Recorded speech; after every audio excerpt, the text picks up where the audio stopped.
ரிபல்ஜேஷன் நேயர்களுக்கு வணக்கம். நம்ம ரொம்ப நாளாவே சொல்லிட்டு இருந்த மாதிரி ஆதவ் அர்ஜுன் அவர்கள் தவக கட்சி, அதாவது விஜய் அவர்களுடைய கட்சியில இணைஞ்சிட்டாரு. அவருக்கு ஒரு முக்கிய பொறுப்புகளை கொடுத்திருக்காங்க.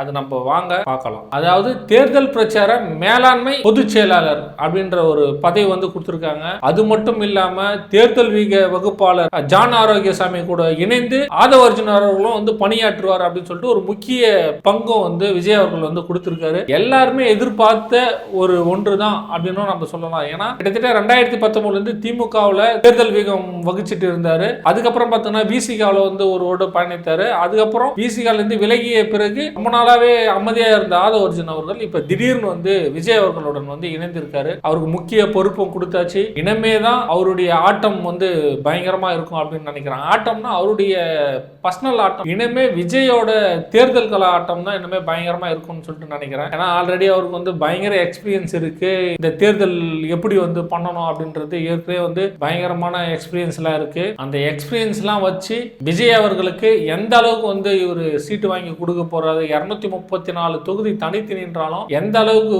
டெபாசிட் வாங்கி தர போறாரு அப்படின்றது தான் எல்லாருக்குமே ஒரு ஆவலான ஒரு எதிர்பார்ப்பு. அது இல்லாம பார்த்தோம்னா நிறைய பேர் இன்னைக்கு இணைஞ்சிருக்காங்க. அதுல முக்கியமான பேர் மட்டும் நம்ம சொல்லிடலாம். அதாவது திரு CTR நிர்மல்குமார் அவர்கள் இணைஞ்சிருக்காங்க. அவர் பார்த்தோம்னா ஏற்கனவே பிஜேபியில் இருந்தாரு. அதுக்கப்புறம் அதிமுக ஐடி விங்ல இருந்தாரு. இப்போ விஜய் அவர்களுடன் இணைந்து துணை பொதுச் செயலாளர் தகவல் தொழில்நுட்ப மற்றும் ஊடக பிரிவு அந்த துறையை அவருக்கு கொடுத்துருக்காங்க.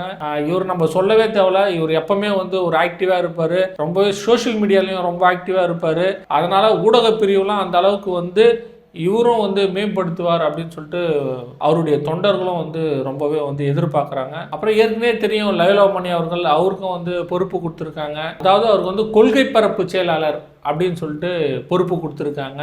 அதையும் அதுவும் கவனிக்கப்படக்கூடிய ஒரு விஷயம்தான் அப்படின்னு நம்ம சொல்லலாம். எல்லாருக்குமே 2ஆம் தேதி தான் ஒரு முக்கிய பொறுப்பு கொடுப்பாங்க அப்படின்னு சொல்லிட்டு நினைச்சிருந்தாங்க. திடீர்னு இது மாதிரி ஒரு அறிவிப்பு கொடுத்து எல்லாருமே இன்ப அதிர்ச்சி காண வச்சிட்டார் விஜய் அவர்கள். அதாவது 2ஆம் தேதி ஒரு வருடம் முடிந்து 2வது வருடம் தவக கட்சி அடியெடுத்து வைக்குது. அதனால 2ஆம் தேதி அன்னைக்கு தான் பொறுப்பு கொடுப்பாங்க அப்படின்னு எல்லாரும் நினைச்சிருந்த நிலையில திடீர்னு இன்னைக்கு அந்த அறிக்கை அபிஷியலாக வெளியிட்டிருக்காங்க. யார் யாருக்கு என்னென்ன பொறுப்பு அப்படின்னு சொல்லிட்டு எல்லாருமே ரொம்ப உற்று நோக்கிறது ஆதவ் அர்ஜுன் அவர்கள் மட்டும்தான். அவருக்கு என்ன பொறுப்பு கொடுப்பாங்க அதுவும் தெரிஞ்சிருச்சு. இனிமே அவரை அடிக்கடி பனையூரில் பார்க்கலாம் அப்படின்னு தான் நினைக்கிறேன். ஏன்னா அவர் இப்போ வந்ததுனால தேர்தல் களம் இப்போவே ஆரம்பிச்சிருவாரு அப்படின்னு சொல்லிட்டு நான் நினைக்கிறேன். தேர்தலுக்கு எப்படி கேண்டிடேட் எப்படி இது பண்ணுறது, யாருடன் தனித்து நிற்கலாமா இல்லை கூட்டணியுடன் நிற்கலாமா அப்படின்ற விஷயங்கள்லாம் பார்த்தாங்க அப்படின்னா இவர் அதிகமான ஐடியா கொடுக்கறதுக்கான வாய்ப்பு இருக்கு. புஷி ஆனந்த் அவர்கள் என்னதான் அவர் கூட இருந்தாலுமே, அவர் என்னதான் பாண்டிச்சேரியில் எம்எல்ஏவா இருந்திருந்தாலுமே இந்த அளவுக்கு இந்த ஐடியாஸ் கொடுக்குற விஷயங்கள்லாம் கொஞ்சம் கம்மி தான் அப்படின்னு சொல்லிட்டு நினைக்கிறேன். அதாவது ஆதவ் அர்ஜுன் சொல்ற விஷயங்களை தான் அதிகமாக இனிமே விஜய் கேட்பார் அப்படின்னு சொல்லிட்டு எல்லாருமே சொல்றாங்க.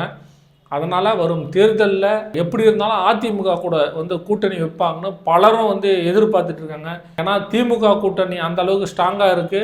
நம்ம டெபாசிட்டு கூட வாங்குவோமா அப்படின்ற ஒரு சந்தேகமும் விஜய்க்கு எழுந்துட்டு இருக்கு.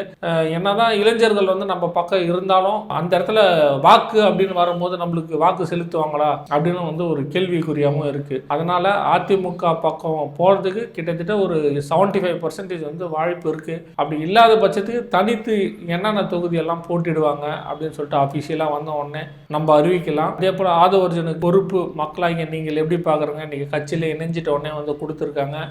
இனிமே இந்த விஜயோட கட்சியில் அடுத்தடுத்து என்ன விஷயங்கள்லாம் பண்ண போகிறார் அப்படின்னு சொல்லிட்டு நம்ம அடுத்தடுத்த செய்தி ஆதவ் அர்ஜுனை பற்றியும் அதாவது விஜய் அவர்கள் குறித்தும் அந்த கட்சியை குறித்தும் நம்ம அடுத்தடுத்த வீடியோவில் சந்திக்கலாம். நன்றி, வணக்கம்.